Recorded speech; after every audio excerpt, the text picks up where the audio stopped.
Ilmi, ya, mengikuti kajian Ahad subuh yang insya Allah pada pagi hari ini guru kita yaitu Ustadz Dr.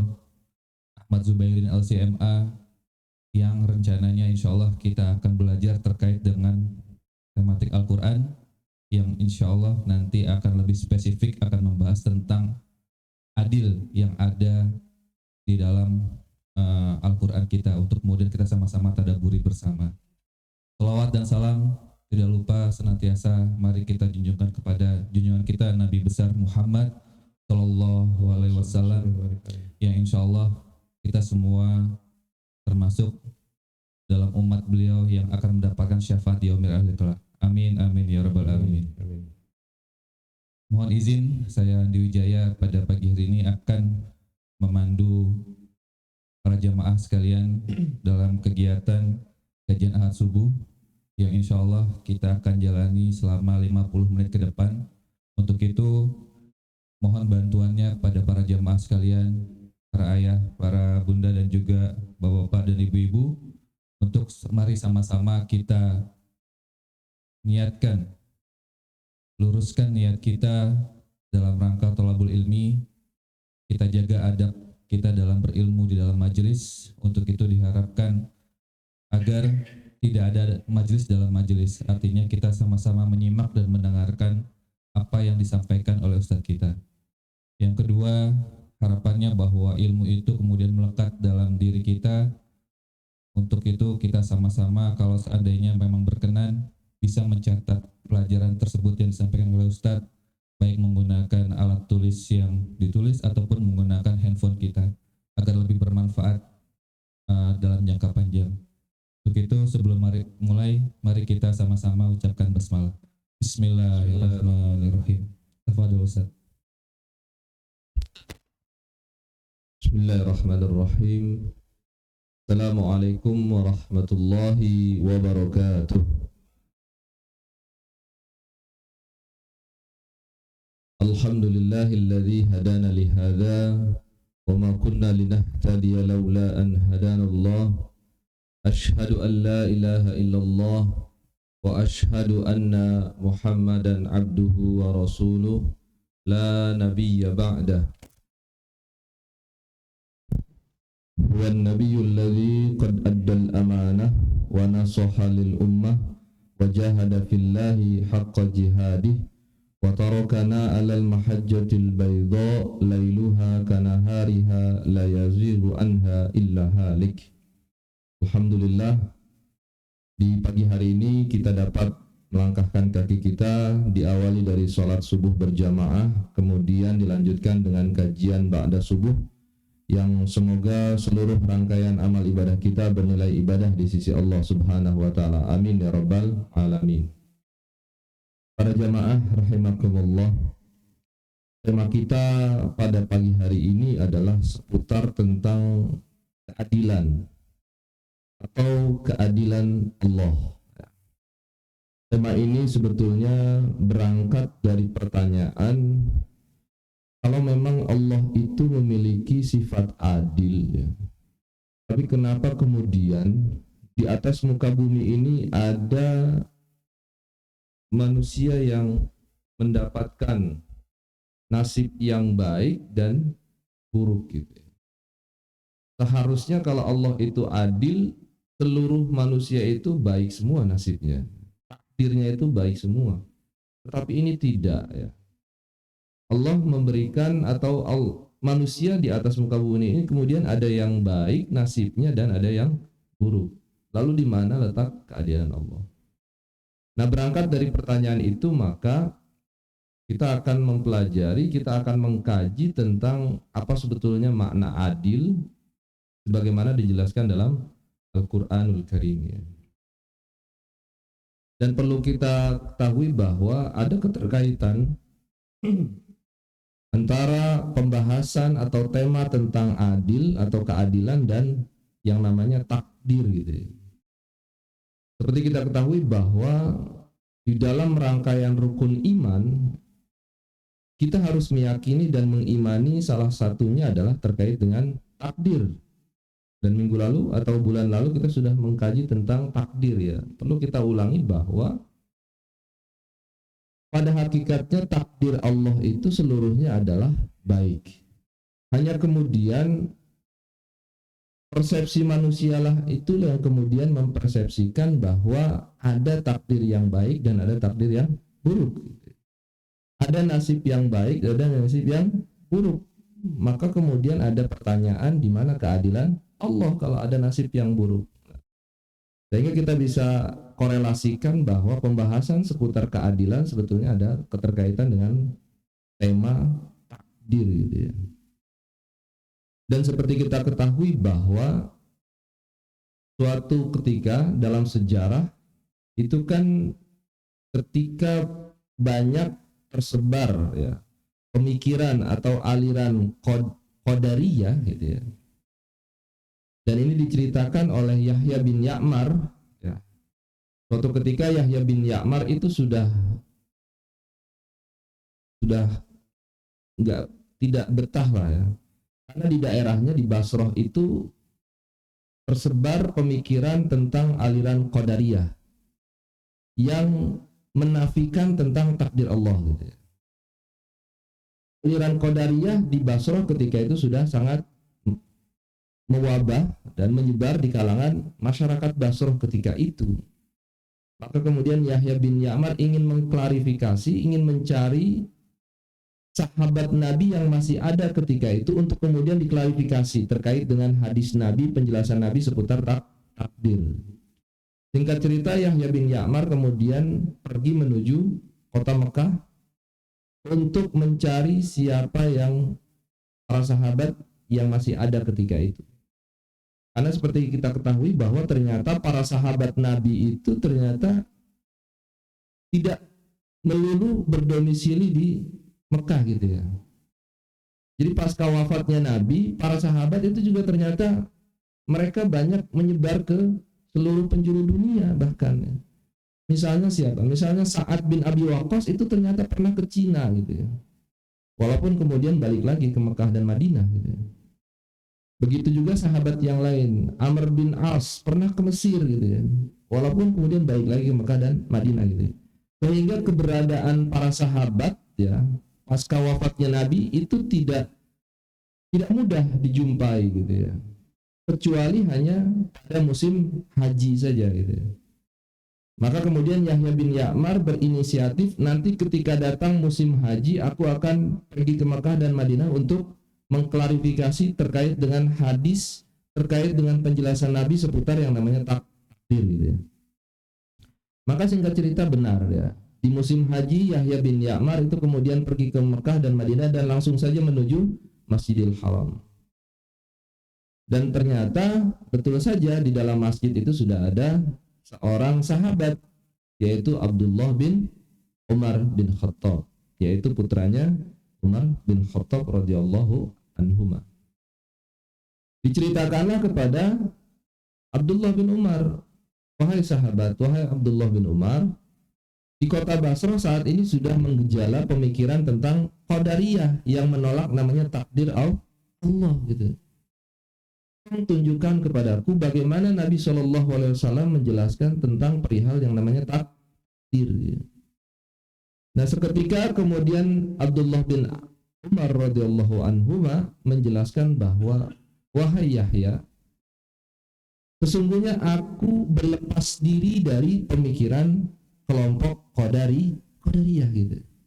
Jadi poinnya adalah di sini Abdullah bin Umar itu tidak langsung mengkafirkan gitu ya. Tetapi hanya berlepas diri dan tidak bertanggung jawab ya terkait dengan dosa nanti yang akan ditanggung oleh aliran qadariyah itu.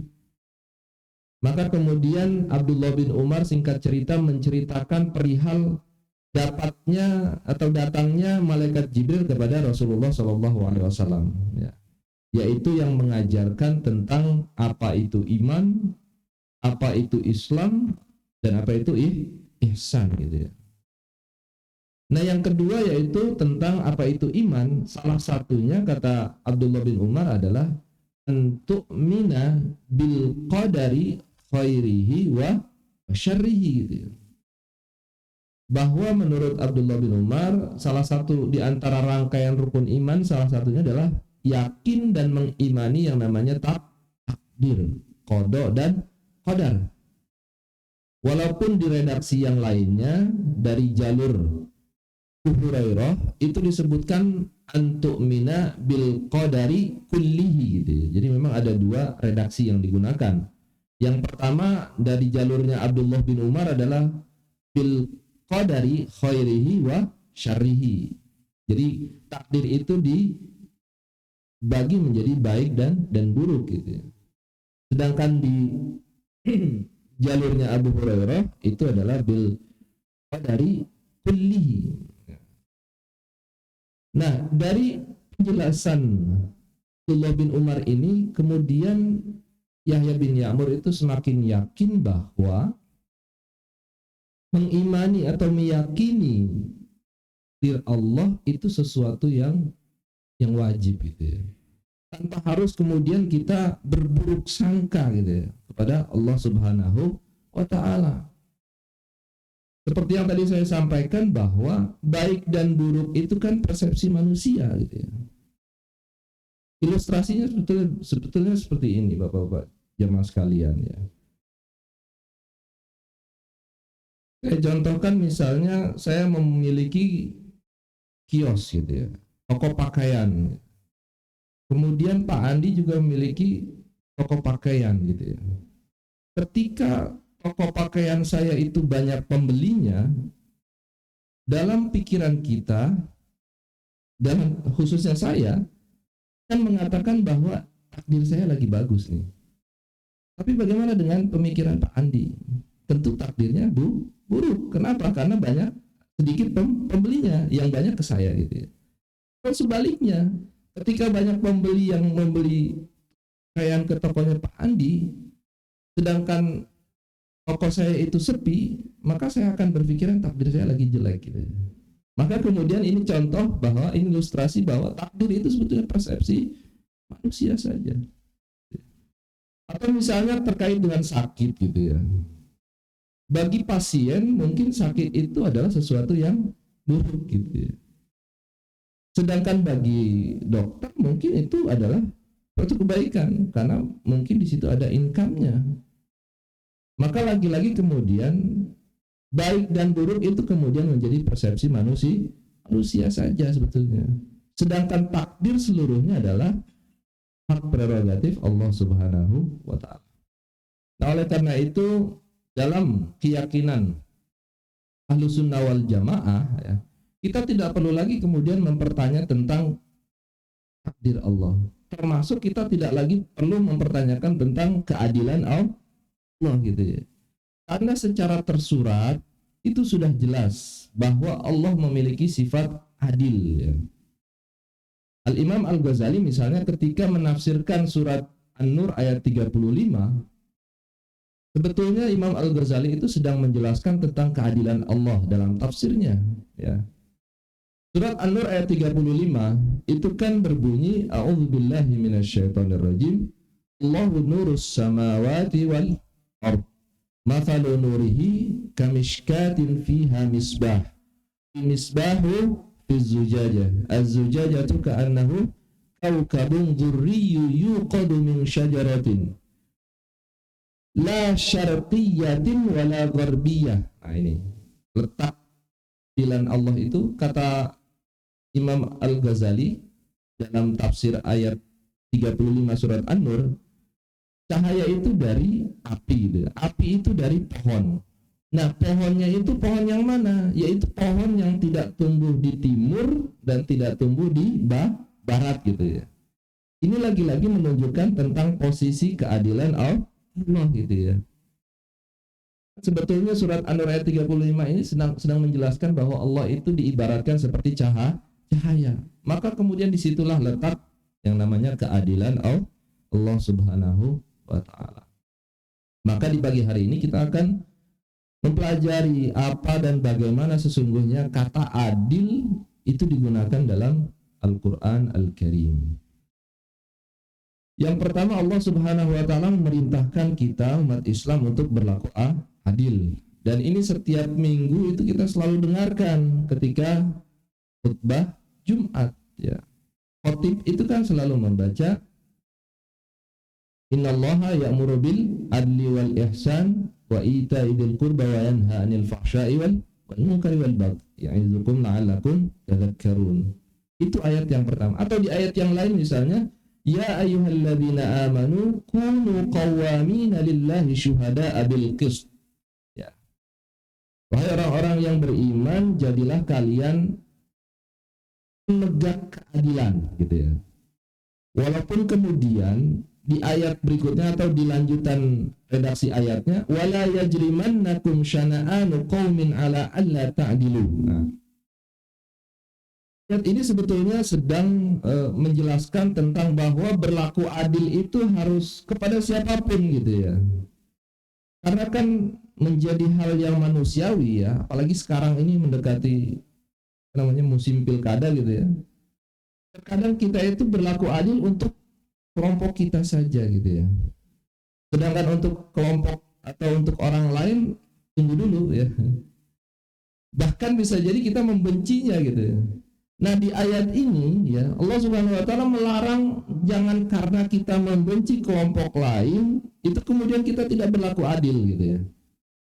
Maka kemudian ini sebetulnya menjadi autokritik bagi kita untuk menerapkan keadilan itu kepada siapa saja, gitu ya. I'dilu huwa aqrabu littaqwa. Karena sesungguhnya ketakwaan itu sangat dekat dengan keadilan. Atau dibalik, keadilan itu adalah mendekati yang namanya ketakwaan, gitu. Wattaqullaha innallaha khabirum bima ta'malun. Jadi secara redaksinya Al-Qur'an itu sudah memerintahkan umat Islam, memerintahkan kita semua untuk berlaku adil, ya. Nah, kemudian juga adil dapat kita pahami pertama untuk individu, gitu. Seperti yang dibacakan tadi bahwa innallaha ya'muru bil adli wal ihsan wa ita'i dzil qurba. Nah, sesungguhnya keberhasilan umat Islam adalah keberhasilan ajaran syariat Islam itu sebetulnya terletak pada ajarannya yang adil, gitu ya, yang setara, gitu ya, tidak membeda-bedakan, ya. Maka kemudian suatu kekeliruan dalam pemikiran banyak kalangan yang mengatakan bahwa Quran dengan Islam atau Islam dengan Al-Quran itu terkadang banyak melanggar dalam hal ini hak asasi manusia. Al-Quran dengan Islamnya itu banyak melakukan ketidakadilan khususnya kepada kaum perempuan. Maka kemudian di situ ada pendapat Islam itu diskriminasi terhadap yang namanya gender, gitu ya. Padahal, ya, ketika kita balikan kepada ayat ini, sebetulnya lagi-lagi kita ingin menjawab, membuktikan bahwa sekali-kali Islam itu tidak pernah yang namanya diskriminasi gender. Sekali-kali Islam itu tidak pernah memperlakukan umatnya itu dengan tidak adil. Justru sebaliknya, di dalam ajaran Islam itu yang dikedepankan adalah kesetaraan. Kalangan feminis itu selalu mengkritik, ya, Al-Quran yang dengan ajaran syariat Islamnya itu kemudian kenapa kok, ya, ada perlakuan yang tidak sama terhadap perempuan. Contohnya apa? Contohnya dalam hal waris misalnya. Kenapa kemudian dalam waris Islam itu laki-laki bagiannya 2, perempuan itu 1, gitu ya.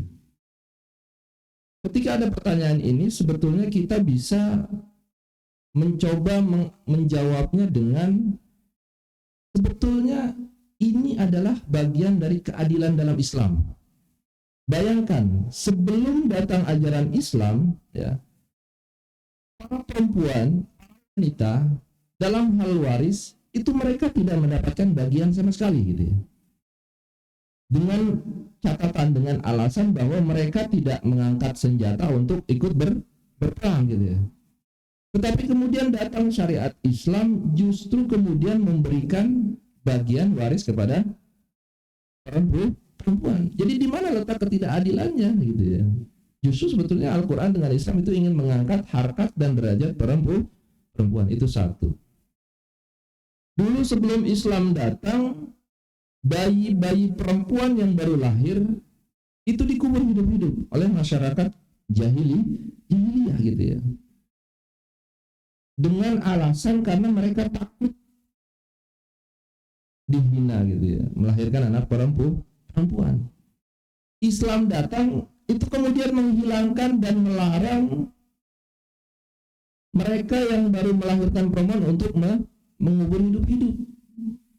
Dan itu adalah suatu perbuatan dosa besar dalam Islam. Maka kemudian bayi perempuan kemudian selamat, tidak dikubur hidup-hidup lagi. Itu juga bentuk keadilan keadilan Islam terhadap perempuan. Jadi di mana letak? Disitulah letak keadilan Al-Quran dan Islam terhadap perempuan. Tetapi memang selama ini banyak yang kurang ya mengangkat hal tentang kesetaraan gender ini. Padahal kalau kita mau kaji lebih dalam lagi, misalnya di awal surat An-Nisa, Allah Subhanahu wa taala itu kan berfirman di surat An-Nisa ayat 1 itu, ya ayyuhan nasu taqu rabbakumul ladzi khalaqakum gitu ya. Kata yang digunakan pertama kali di surat An-Nisa ayat 1 ini adalah ya ayyuhan nas gitu ya. An-nas itu diartikan umum gitu ya. Manusia umum. Bisa untuk laki-laki, bisa juga untuk perempuan gitu ya. An-nas. Lalu di ujung ayat ini Allah kemudian fattaqullaha ya. Allah memberikan kewajiban untuk bertakwa.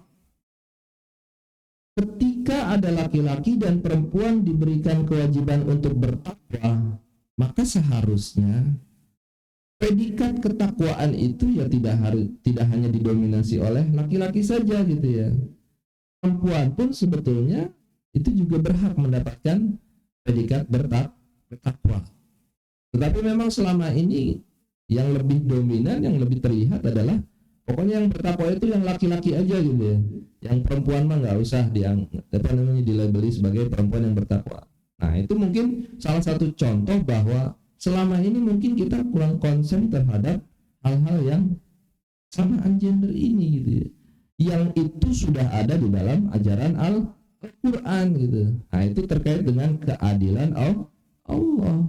Jadi lagi-lagi Allah itu adil gitu ya. Ajaran Islam itu adil. Sekali-kali tidak diskriminasi terhadap perempuan.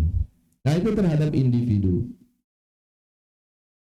Nah kemudian juga terhadap kolektif seperti yang tadi disampaikan, bahwa jangan sampai kebencian kita terhadap kelompok lain itu menjadikan kita tidak adil gitu ya. Jadi ketika kita sering mendengar bahwa Islam itu rahmatan lil alamin gitu ya, bahwa Islam itu adalah ramah kepada seluruh alam semesta gitu ya, maka inilah maksud dari ayat ini gitu ya. Jadi Islam itu kemudian ajaran keadilan kesetaraan Islam itu tidak kemudian dirasakan oleh sekelompok kecil umat Islam saja, tidak. Harusnya juga dirasakan oleh seluruh umat Islam, bahkan seluruh umat manusia gitu. Ini definisi dari adil gitu. Nah kemudian banyak sinonimitas gitu ya. Jadi para jamaah sekalian, kenapa kemudian Al-Quran itu adalah suatu mukjizat bagi umat manusia, bagi umat Islam khususnya? Kenapa? Karena dalam Al-Quran itu mengandung nilai kesusastraan yang sangat luar biasa tingginya gitu ya. Adil ya, yang kita pahami adil, ternyata dalam Al-Quran itu banyak sekali redaksi-redaksi yang digunakan tentang makna adil gitu ya. Jadi dalam ilmu tafsir dan ilmu ulumul Quran itu dinamakan al-asbah wan nazair gitu ya. Maknanya adil satu, tapi lafaznya banyak gitu ya. Termasuk nanti ada al-qist, ada al-mizan, kemudian ada, pokoknya ada banyak ya.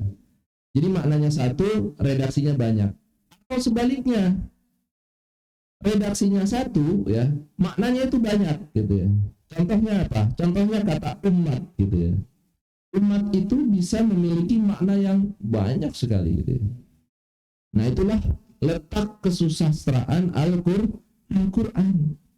Jadi memang misalnya begini, misalnya ada kata kiamat gitu ya. Kiamat itu atau guncangan itu kan dalam Al-Qur'an di juz 30 saja itu kita ada menemukan di surat Az-Zalzalah ya. Idza zulzilatil ardu zilzalaha. Zulzila itu artinya diguncangkan. Di surat Al-Qari'ah kita juga dapat Al-Qari'ah, Mal-Qari'ah. Artinya juga guncangan gitu ya. Kan bisa kita tukar-tukar antara Al-Qari'ah itu kita letakkan di surat Az-Zalzalah dan Izazul itu diletakkan Az-Zalzalah. Nggak bisa ya. Itulah letak kemukjizatan Al-Qur'an. Sebegitu dalamnya akar kata dari satu ayat dalam Al-Quran, satu kata dalam Al-Quran itu sehingga mengandung kemukjizatan yang luar biasa. Oleh karena itu kata adil dalam Al-Quran itu memiliki banyak lafaz, memiliki banyak sinonimitas gitu ya. Di antaranya adalah Al-Qist.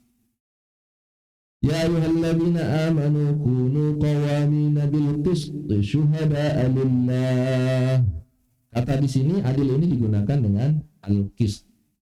Lalu juga ada Al-Mizan di surat Ar-Rahman, was-samaa'a rafa'aha wa wada'al mizan. Itu artinya juga keadilan. Sehingga kemudian dari makna tadi, dari lafaz adil tadi, definisi harfiah adil tadi, kita bisa dapat kesimpulan bahwa adil itu secara istilah memiliki beragam makna juga. Ada yang memaknai adil itu dengan sama gitu ya. Innallaha ya'murukum an tu'addul amanati ila ahliha wa idza hakamtum bainan nasi an tahkumu bil adl ya. Apabila kalian memutuskan suatu perkara, maka putuskanlah dengan adil gitu ya. Nah, ini untuk definisi adil yang artinya sama. Tetapi kemudian ada makna lain, bisa jadi adil itu artinya seimbang ya. Sebagaimana di ayat yang lain Allah berfirman, "Alladzi khalaqaka fasawwaka fa'adalak" gitu ya. Ini terkait dengan unsur manusia, bahwa manusia itu terdiri dari dua unsur gitu ya. Jadi setelah Allah menciptakan kita semua, kemudian kita sempurnakan, kemudian kita samakan gitu ya. Kita seimbangkan antara jasmani dengan rohani gitu. Nah, ini juga makna adil gitu, yang artinya seimbang. Adil juga bisa ditarik maknanya dengan keadilan Allah. Syahidallahu annahu la ilaha illa huwa wal malaikatu wa ulul ilmi qa'iman bil qist. Jadi di sini adil itu dinisbatkan ke Allah ya, malaikatnya dan orang-orang yang memiliki keilmuan. Maka adil itu sebetulnya sesuatu yang luar biasa para jamaah sekalian ya. Dan seperti kita ketahui bahwa Asma'ullah al-Husna, Asma'ul Husna, nama-nama Allah yang baik itu jangan sampai kemudian kita tidak teladani, jangan sampai kemudian kita tidak implementasikan di kehidupan kita, jangan gitu. Justru sebaliknya ya. Adanya Asma'ul Husna, nama-nama Allah yang baik, itu harus kita wujudkan di atas muka bumi ini gitu ya. Maka kalau Allah memiliki sifat Rahman, sifat Rahim, penyayang, pengasih dan penyayang, maka harus kita implementasikan dalam kehidupan kita bermasyarakat ya. Kita kasihi tetangga kita sayangi saudara kita, keluarga kita. Yang kita teladani nama-nama Allah yang baik tadi. Termasuk nama Allah atau sifat Allah yang adil gitu ya. Kita harus meneladaninya dan kita implementasikan dalam kehidupan di atas muka bumi ini. Nah, kemudian juga di dalam Al-Quran itu banyak jenisnya gitu ya. Jadi kalau kita mengklasifikasikan ayat-ayat tentang keadilan dalam hal apa? Yang pertama dalam hal hukum gitu ya. Ayuhan nas, ini adalah hadis Nabi gitu ya. Ditafsirkan oleh hadis Nabi. Jadi Quran itu kan sebetulnya global ya. Kebanyakan ayat Al-Quran itu berbicara itu secara umum. Biasanya nanti dispesifikasikan, diperinci oleh keterangan dari Nabi Shallallahu Alaihi Wasallam. Nah terkait dengan keadilan hukum itu ya, Nabi Shallallahu Alaihi Wasallam pernah menjelaskan tentang ini dalam hadisnya, ayyuhan nas innama ahlakal ladzina qablakum innahum kanu idza saraqa fihimus syarif tarakuhu. Jadi memang sebelum Islam itu datang ya, peradaban manusia itu dikuasai oleh Persia dan Romawi gitu ya. Nah kemudian Nabi SAW menjelaskan sisi buruknya gitu ya, dari peradaban Persia dan Romawi ketika itu, khususnya dari kerajaan Persia. Mereka memiliki tradisi, mereka memiliki kebiasaan, kalau ada yang mencuri dari kalangan pejabatnya gitu ya, orang-orang Persia ini mendiamkan. Jadi kalau ada yang korupsi udah dibiarin gitu ya. Tapi kalau yang mencuri itu rakyat biasa gitu ya, mereka menegakkan keadilan dengan menegakkan hukum itu dengan seberat-beratnya. Atau yang sering kita dengar itu tajam ke bawah, tebal ke atas. Nah itu kata Nabi itu mirip seperti kebiasaan kerajaan di Persia ketika itu. Nah Nabi mewanti-wanti umatnya jangan sampai seperti itu umat kita gitu ya.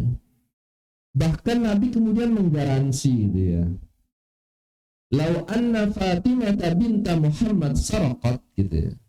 Seandainya Fatimah anak aku gitu, putrinya Muhammad itu mencuri, laqata'tu yadaha.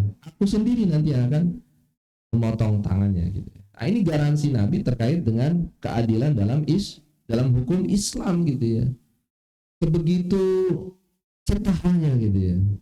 Tidak membeda-bedakan, tidak mendiskriminasi mana yang kalangan atas dan mana yang rakyat biasa. Dalam hukum Islam itu betul-betul semuanya sama gitu ya.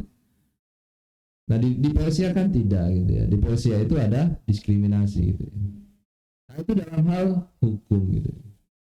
Yang kedua adalah dalam hal keadilan dalam hal ekonomi.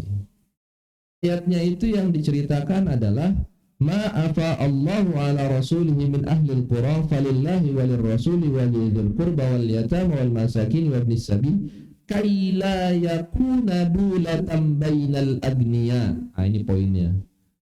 Apa makna ayat ini? Kai la yakuna dulatan bainal agniya. Ini adalah larangan untuk memonopoli, melakukan monopoli dalam perniagaan itu dilarang gitu ya. Jadi yang menikmati ekonomi itu jangan hanya sekelompok kecil manusia saja, enggak ya. Makanya kemudian dalam ajaran Islam, dalam syariat kita itu ada yang namanya syariat zakat gitu ya, sedekah gitu ya, infak dan lain sebagainya. Itu dalam rangka untuk perataan yang namanya ekonomi gitu ya. Dengan harapan ya orang mustahik tahun ini gitu ya, itu jangan kemudian di tahun depan menjadi mustahik lagi gitu ya. Harusnya betul meningkat ya, naik level menjadi muzaki gitu ya. Maka kemudian idealnya memang zakat itu adalah sesuatu yang produktif gitu ya. Dan itu kan pernah dicontohkan Nabi gitu ya. Suatu ketika kan ada datang orang sahabat, itu kerjaannya memang minta-minta gitu ya. Datang ke Nabi itu cuma untuk minta makan dan minta uang doang gitu ya. Maka kemudian suatu ketika Nabi berinisiatif untuk tidak memberikan makanan tetapi memberikan barang gitu ya, modal ya. Untuk apa? Untuk dijadikan modal usaha. Dan betul saja tidak lama kemudian, 2 minggu kemudian, sahabat yang tadinya suka minta-minta itu datang kepada Nabi, itu ternyata sudah berhasil dalam usahanya gitu ya.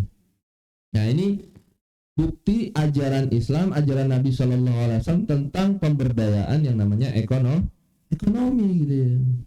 Sebetulnya dalam Islam itu kan tidak dilarang kita itu kaya gitu ya, kita itu sukses dalam usaha kita, bahkan itu sangat dianjurkan ya. Tapi terkadang memang kita yang lupa gitu ya. Kita meyakini bahwa kehidupan kita itu cuma di dunia aja gitu ya. Sehingga mulai dari bangun tidur sampai kemudian kita tidur lagi, dalam pikiran kita mengejar dunia saja. Nah, itu yang dilarang oleh Islam gitu ya. Seharusnya kita seimbangi. Kita orientasi kita itu kita seimbangkan antara kehidupan duniawi dengan kehidupan ukhrawi kita. Nah, oleh karena itu monopoli dalam Islam itu sangat larang gitu ya. Sehingga kemudian masing-masing umat Islam, masing-masing manusia itu bisa merasakan tentang persamaan dalam hal ekonomi. Nah, begitu juga dalam Islam itu sangat dianjurkan yang namanya keadilan dalam hal politik ya. Seperti kita ketahui bahwa ini pesan bagi para calon kepala daerah khususnya ya, bahwa ada berita gembira bagi para calon kepala daerah dan para pemimpin lainnya. Berita gembiranya adalah pemimpin yang adil itu dijanjikan oleh Rasulullah termasuk salah satu di antara 7 orang atau 7 golongan yang dia berhisab nanti, ketika perhitungan nanti dia akan dimudahkan dalam perhitungannya gitu ya, dalam pencatatan amal buruknya. Ketika ia memimpin suatu komunitas, suatu kelompok, suatu daerah, suatu negara, kemudian ia berlaku adil, nah itu otomatis masuk surga. Itu garansi dari hadis Nabi Shallallahu Alaihi Wasallam ya. Nah, itu berita gembiranya. Maka wajar kalau sekarang itu banyak yang berlomba-lomba ingin jadi pemimpin, mungkin termotivasi dari hadis ini ya. Wallahu a'lam gitu ya. Nah, berikutnya adalah keadilan dalam berkeyakinan gitu ya. Jadi dalam berakidah itu kita juga dituntut untuk berada di tengah gitu ya, posisi moderat gitu ya. Kenapa saya sampaikan kita harus berada di, karena seperti aliran Qadariyah tadi yang saya ceritakan di awal, kelompok ini lebih mengedepankan yang namanya logika gitu ya. Jadi Qadariyah itu termasuk inilah apa namanya 11-12 dengan Mu'tazilah gitu ya. Memang sejarahnya kalau Qadariyah itu kan tokohnya itu pemimpinnya itu namanya Ma'bad al-Juhani gitu ya. Ma'bad al-Juhani ini dia bertiga, Ma'bad al-Juhani, kemudian tokoh Mu'tazilah namanya Wasil bin Atha, kemudian ada satu tokoh lagi, itu tadinya berguru kepada seorang Imam Hasan al-Basri gitu ya. Nah, suatu ketika dalam halaqah, dalam kajian gitu ya, Wasil bin Atha ini bertanya kepada Hasan al-Basri gitu terkait dengan posisi orang yang melakukan dosa besar gitu. Apakah ia masuk surga atau masuk neraka? Kemudian dijawab oleh Hasan al-Basri, dia akan masuk surga ya, walaupun nanti akan merasakan ini neraka ya. Jawaban Imam Hasan al-Basri itu tidak diterima oleh seorang Wasil bin Atha, tokoh Mu'tazilah gitu. Termasuk tidak diterima oleh Ma'bad al-Juhani gitu ya. Nah, Wasil bin Atha itu kemudian memisahkan dari halaqah ini, jamaah ini. Maka kemudian hal memisahkan diri itu dalam bahasa Arab disebut dengan Mu'tazilah gitu ya. Nah, mengikuti Wasil bin Atha itu Ma'bad al-Juhani gitu ya. Kalau Ma'bad al-Juhani yang tidak sepakat dengan Imam Hasan al-Basri itu dalam hal takdir gitu ya. Menurut Ma'bad al-Juhani, manusia itu atau Allah itu tidak bisa mengintervensi terhadap perilaku manusia. Maka manusia itu sebetulnya bebas sebebas-bebasnya beraktivitas di atas muka bumi ini gitu ya. Allah itu enggak. Itu ajaran Ma'bad al-Juhani. Kemudian Ma'bad al-Juhani dikenal sebagai tokoh aliran Qadariyah gitu ya. Jadi Qadariyah dengan Mu'tazilah itu kalau kita mau petakan gitu ya, itu ada sebelah kiri gitu, aliran kiri gitu ya. Kalau sekarang mungkin ya aliran liberal mungkin ya, yang mengedepankan akal dan logika gitu ya. Nah, baiknya, idealnya dalam berkeyakinan, dalam kita di tengah-tengah gitu ya. Maka kita di Indonesia khususnya banyak yang kemudian berimam atau mengikuti aliran Ahlus Sunnah wal Jamaah, karena aliran ini adalah berada di tengah-tengah gitu, moderat, tidak condong ke kanan dan tidak condong ke kiri gitu. Maka kemudian dalam ayat Al-Quran misalnya dalam hal berdakwah, ud'u ila sabili rabbika bil hikmati, jadi yang pertama dilakukan oleh pendakwah itu sebetulnya bil hikmah gitu ya, contohkan dulu, tauladankan dulu ya, sebelum ia kemudian memberikan mau'izoh al-hasanah, tausiah gitu ya. Jadi tausiah itu setelah hikmahnya. Wajadilhum billati hiya ahsan. Nah, yang ketiga adalah dengan cara yang namanya dialog gitu ya. Apabila dinasehati nggak bisa ya, dikasih contoh suri teladan nggak bisa, maka ajak debat gitu ya. Ajak buka dialog ya. Tentu saja ketika kita sedang berdialog, kita mengedepankan yang namanya argumentasi gitu ya. Kita adu gitu, argumentasi itu mana yang lebih kuat untuk kemudian kita temukan yang benar yang mana, yang salah itu yang mana. Nah, itulah dalam hal berkeyakinan atau berakidah. Maka dalam Islam itu ada satu disiplin ilmu namanya ilmul kalam ya. Atau dalam bahasa Indonesianya teologi gitu ya. Nah, ini penting untuk apa? Untuk supaya kita itu jangan terlalu ekstrim kiri dan tidak terlalu ekstrim kanan gitu ya, supaya kita pertengahan gitu ya, moderat gitu ya, atau bahasa Arabnya wasatiyah ya, dan itu tercantum dalam Al-Quran ya. Wa kadzalika ja'alnakum ummatan wasata gitu ya, wasatiyah, moderat gitu. Nah, berikutnya dalam Islam atau dalam Al-Quran itu juga sangat dikedepankan yang namanya keadilan dalam hal kesehatan gitu ya. Bahwa akses ya untuk menerima kesehatan itu seharusnya idealnya itu bisa diterima atau bisa dirasakan oleh seluruh umat Islam gitu ya. Maka jangan lagi kemudian kita kesulitan untuk berobat ya. Alhamdulillah dalam konteks Indonesia ini kita dipermudah misalnya dengan adanya BPJS kita dan lain sebagainya gitu. Nah, berikutnya ada keadilan tentang pendidikan gitu ya. Ya ayyuhalladzina amanu idza qila lakum tafassahu fil majalisi fafsahu yafsahillahu lakum. Yarfa'illahu alladzina amanu minkum. Jadi memang Quran, Islam itu dengan ilmu itu posisinya sangat menganjurkan gitu. Islam itu sangat mengedepankan umatnya itu cerdas gitu ya. Islam itu sangat peduli dengan yang namanya ilmu. Bagaimana tidak ya? Di dalam Al-Quran kegiatan belajar itu disebutkan dalam present tense gitu ya, atau fi'lul mudhari. Artinya apa? Kata kerja sekarang dan yang akan datang. Artinya apa? Bahwa kegiatan belajar itu adalah proses gitu ya. Dia tidak kenal waktu gitu ya, tidak berhenti sampai kapanpun gitu ya. Maka kemudian ada ungkapan utlubil ilma minal mahdi ilal lahdi gitu. Tuntutlah ilmu dari sejak buayan sampai liang lahat gitu ya. Dan ini sudah dipraktekkan oleh sahabat ya.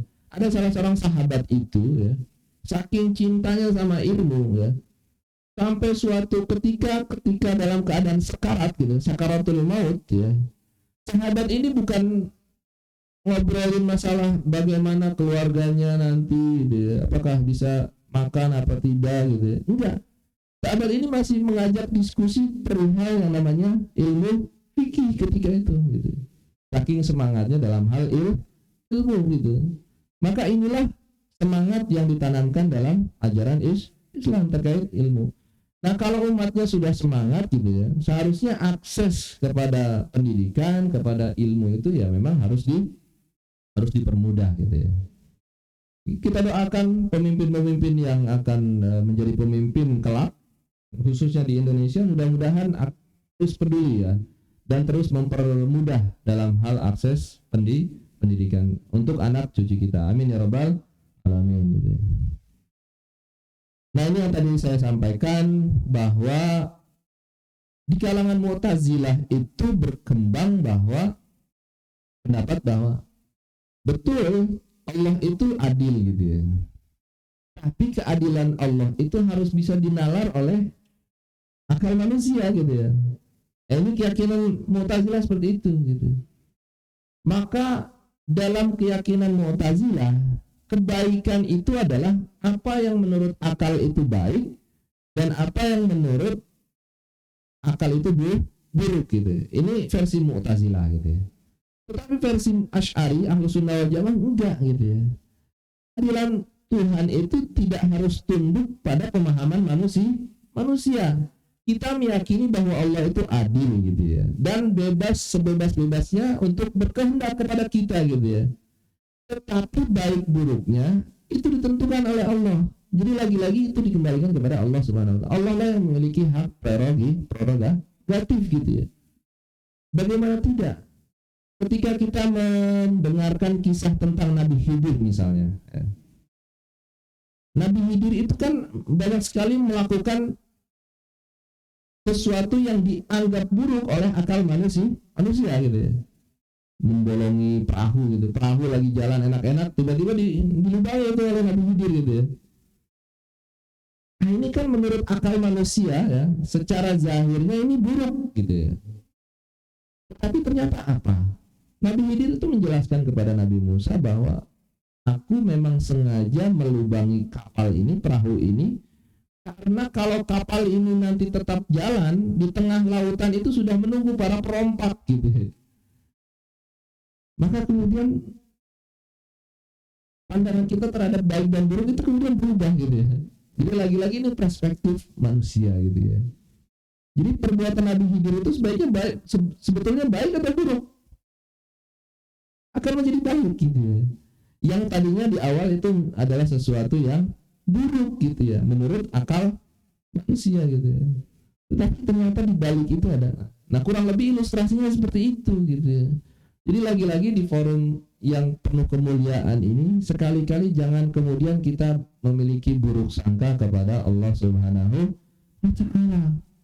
Selalulah kita yakin, kita berhusnuzon bahwa apa yang sudah ditakdirkan oleh Allah itu adalah termasuk keadilan Allah Subhanahu wa taala. Saya akhiri dulu di sini dan saya kembalikan kepada baca. Silakan Pak. Jazakallahu khairan katsiran Ustaz atas ilmu dan materi yang disampaikan pada pagi hari ini. Cukup menarik materinya terkait dengan adil. Begitu masih diberikan waktu dan kesempatan untuk bertanya, masih ada sekitar kurang lebih 5 menit untuk para jamaah, baik bapak-bapak maupun ibu-ibu yang untuk bertanya diperkenankan. Kita batasi 3 pertanyaan. Dari sisi utara, dari sisi timur ada Pak Roland dan ada Pak Sumanto. Dari sisi selatan, baik, silakan Pak Roland. Assalamualaikum warahmatullahi wabarakatuh. Assalamualaikum warahmatullahi wabarakatuh. Izin bertanya Ustaz, kalau penjelasan tentang konsep adil dalam surat An-Nisa ayat 3 itu bagaimana Ustaz ya? Antara tentang konsep poligami, kalau nggak bisa berlaku adil maka cukup monogami.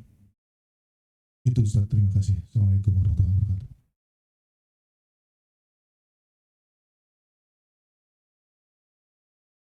Ya, baik, terkait dengan poligami ya. Poligami korelasinya dengan adil gitu ya. Lalu di mana letak keadilannya gitu ya? Atau bagaimana makna adil dalam konteks poligami ya gitu ya? Bisa dibilang ketika kita membaca asbabun nuzul dari ayat ini ya, itu kan lebih kepada sebetulnya ingin mengangkat jadi istri yang kedua, ketiga dan keempat itu sebetulnya konteksnya kan ingin memberdayakan perempuan yang tidak mampu gitu ya. Kalau kita kembali ke asbabun nuzul gitu ya. Sehingga kemudian, dan kalau kita baca dalam sejarah-sejarah, memang posisinya ketika itu banyak laki-laki yang memang gugur dalam medan pertempuran ketika itu ya. Maka kemudian ayat ini diturunkan untuk kemudian jangan sampai jumlah yang timpang ini gitu ya, lebih banyak perempuan, itu kemudian para perempuan itu tidak memiliki suami gitu atau tidak dinikahi gitu ya. Nah, Itu asbabun nuzul dari ayat ini gitu ya, terkait dengan sejarah diturunkannya. Jadi di situ ada perbedaan jumlah antara rasio laki-laki dan perempuan, maka kemudian ayat ini diturunkan. Yang kedua adalah ayat ini sebetulnya ingin memberdayakan perempuan yang tidak mampu ketika itu ya, bahwa memang ada di antara perempuan itu yang memang ya tidak mampu lah. Nah, konteks inilah yang kemudian melatar belakangi munculnya ayat tentang poligami. Tetapi memang kemudian semakin kesini itu kan kemudian sepertinya lupa atau dilupakan atau sengaja dilupakan, dan saya tidak kurang paham gitu ya. Itu seakan-akan lupa gitu ya tentang konteks ini, sehingga kemudian ya kalau gitu Islam itu boleh dong nikah 1, 2, kemudian melepaskan konteks ini gitu ya, melupakan konteks ini. Idealnya tetap harus kita bawa itu. Kita misalnya ingin poligami misalnya, kita harus dalam rangka itu ya, kita mengurangi supaya nanti rasio antara perempuan umat Islam ya, kaum muslimah dengan kaum muslim itu sama gitu ya.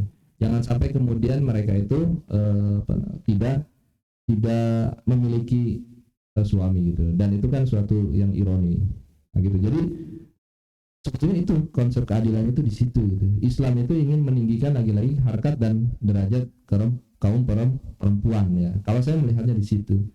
Atau bisa dibilang bahwa poligami itu kan sebetulnya adalah emergency door gitu ya. Jadi itu pintu darurat sebetulnya.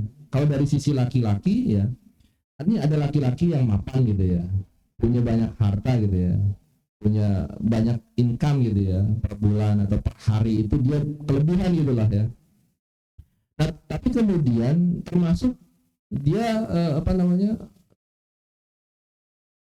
memiliki hasrat yang melebihi dari biasanya gitu ya.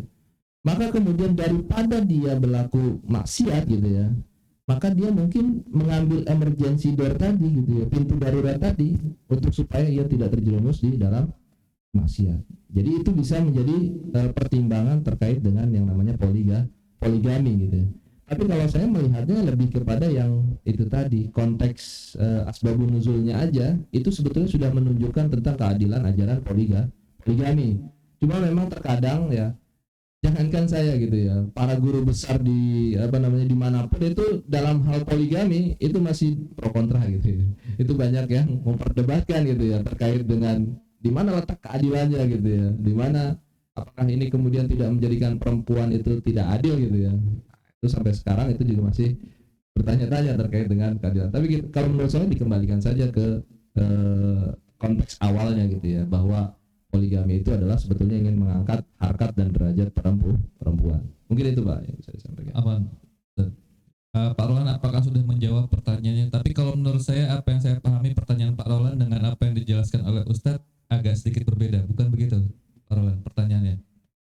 Mau diulangin? Mohon mic-nya. Afwan Ustaz, ketika ngomongin konsep poligami, kan udah berpoligami tuh. Jika berpoligami terus nggak merasa adil, maka cukup 1. Itu konsep pertanyaannya, bukan hukum poligaminya, Afwan. Tapi konsep ketika dia nggak mampu berlaku adil. Nah, keadilan di sini nih, maka cukup monogami, cukup 1 aja gitu. Kan gitu ya, ayatnya 2, 3, 4. Kalau nggak bisa berlaku adil, maka cukup 1 gitu. Itu Ustaz. Konsep keberlakuan ketika berpoligami, ketika nggak adil cukup 1, itu gimana itu? Terima kasih Pak Antum. Iya. Ya memang lagi-lagi makna adil ya, yang dipertanyakan itu makna adil dan konsep adil dalam poligami itu sendiri gitu ya. Bagaimana kemudian ketika dia sudah berpoligami, kemudian tidak bisa menerapkan konsep keadilan ya, maka cukup 1 saja gitu ya. Maka pertanyaannya keadilan apa gitu ya yang menjadi parameternya atau ukurannya gitu ya. Ya kita kembalikan ke fikih ya, fikih muamalah atau fikih pernikahan gitu ya, bahwa nanti kan dalam fikih pernikahan itu tentu ada syarat dan ketentuan gitu ya. Selain mungkin materi, kemudian batin juga menjadi syarat penting ketika seseorang itu bisa mencukupi itu semua gitu ya. Maka konsep adil ini ya memang harus mengikuti konsep apa yang sudah ditentukan dalam aturan fikih Islam. Fikih nikahnya seperti apa gitu ya. Ya syaratnya misalnya kalau dalam fikih nikah itu minimal ada syarat ketentuan, misalnya materinya itu seberapa, ya harus penuhi itu gitu ya. Kalau tidak dipenuhi bagaimana? Ya berarti ya tidak berlaku adil gitu. Gitu. Jadi hemat saya dikembalikan saja ke aturan fikih munakahatnya gitu ya, fikih nikahnya gitu ya. Kita punya tuh. Kalau dalam hukum Islam itu nanti ada kompilasi hukum Islam itu KHI itu dipakai, biasanya dipakai untuk hukum ini, hukum peradilan agama itu biasanya dipakai itu KHI. Jadi KHI itu kompilasi hukum Islam itu ada 2 buku ya. Buku pertama itu tentang nikah, pernikahan dan perceraian. Buku kedua itu tentang waris gitu ya. Menurut saya itu bisa kita rujuk ke sana ya, terkait dengan parameter keadilan dalam poligami, termasuk salah satunya itu seperti apa ketentuan dan konsep keadilannya, itu menurut saya itu bisa dijadikan rujukan dan bisa dijadikan parameter ya. Maka mohon maaf kalau kita tidak bisa memenuhi tuntutan itu semua, ya jangan coba-coba kita untuk berpoligami 2, 3 dan 4 gitu ya. Menurut saya, hemat saya, mungkin kita kembalikan ke KHI itu terkait dengan parameternya. Ya, Ustaz. Assalamualaikum warahmatullahi wabarakatuh. Assalamualaikum warahmatullahi wabarakatuh. Tadi emang awalnya nih mau nanya tentang poligami juga. Iya. Karena poligami ini menjadi daya tarik bagi laki-laki katanya. Satu sisi lawannya ada zolim. Nah, kalau tidak berlaku adil ya zolim ya. Sedangkan Allah sudah mewanti-wanti, sudah mengingatkan pada kita, ente tuh khawatir nggak sanggup adil, makanya sebaiknya satu saja. Sebenarnya kalau menurut saya konsep kawinan dalam Islam itu bukan poligami tapi monogami, satu gitu. Tapi tergantung dari versi mana gitu ya. Tapi ya bagi saya pribadi ya versinya adalah monogami. Itu udah dijawab ya insya Allah. Nah, saya mau tanya tentang pemimpin yang adil. Sedangkan dalam hadis, pemimpin adil adalah termasuk salah satu golongan yang dijamin masuk surga. Itu yang pertama ya. Yang golongan pertama itu adalah pemimpin yang adil. Satu sisi yang tadi Ustadz mengatakan, saat ini kita sedang memilih pemimpin. Dan kemarin kita Pilpres sudah memilih, dan qadarullah Prabowo menjadi pemimpin kita. Ya, kita doakan semoga menjadi pemimpin yang adil. Amin, amin. Nah, bagaimana kita sebagai rakyat sikap kita terhadap pemimpin sehingga pemimpin itu menjadi apa ya? Tauladan kita menjadi pemimpin yang adil. Sedangkan saat ini pilkada yang kita tahu yang terpilih adalah orang-orang yang justru yang menang adalah yang serangan pajar, nah, terus yang diproduksi dihasilkan dari hal-hal yang tidak sesuai gitu ya. Itu Aisyah. Baik, tadi yang saya sampaikan itu kan berita gembira untuk calon para pemimpin gitu ya.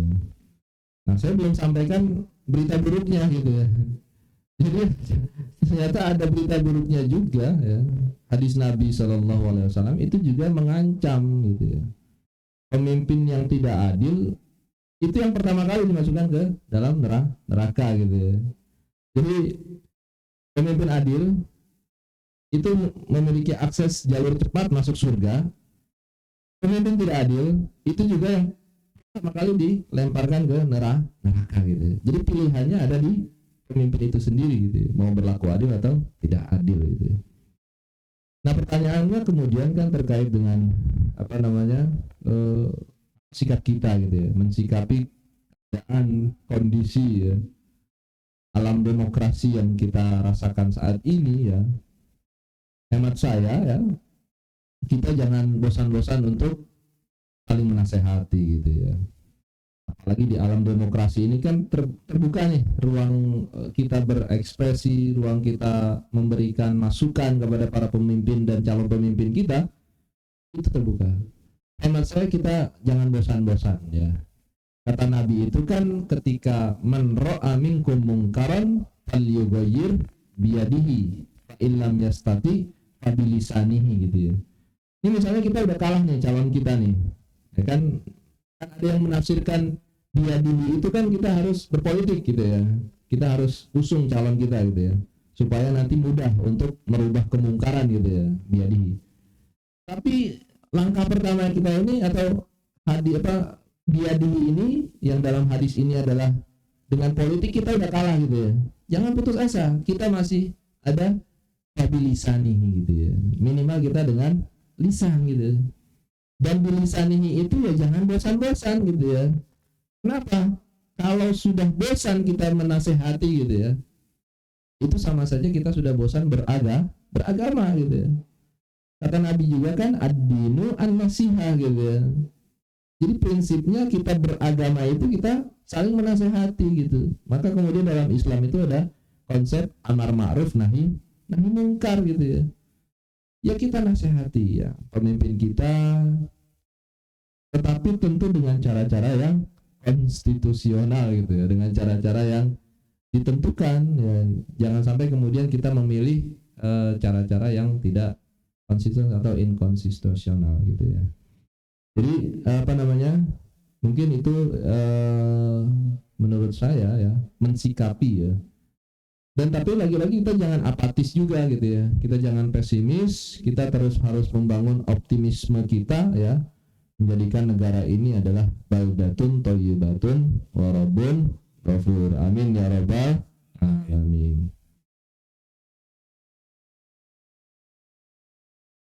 Baik, jazakallah khairan katsiran Ustaz. Sudah terjawab ya Pak Manto dan Pak Roland ya. Mudah-mudahan ilmunya berkah. Sekali lagi saya selaku pembawa acara pada pagi hari ini mengucapkan permohonan maaf yang sebesar-besarnya sekiranya ada perkataan serta sikap yang kurang berkenan. Untuk itu dalam menutup kegiatan hari ini mari kita ucapkan Alhamdulillah Rabbil Alamin, istighfar 3 kali, astagfirullahaladzim, astagfirullahaladzim, astagfirullahaladzim, doa kafaratul majlis, subhanakallahumma wa bihamdika, asyhadu an la ilaha illa anta, astaghfiruka wa atubu ilaik, wabillahi taufiq wal hidayah, assalamualaikum warahmatullahi wabarakatuh.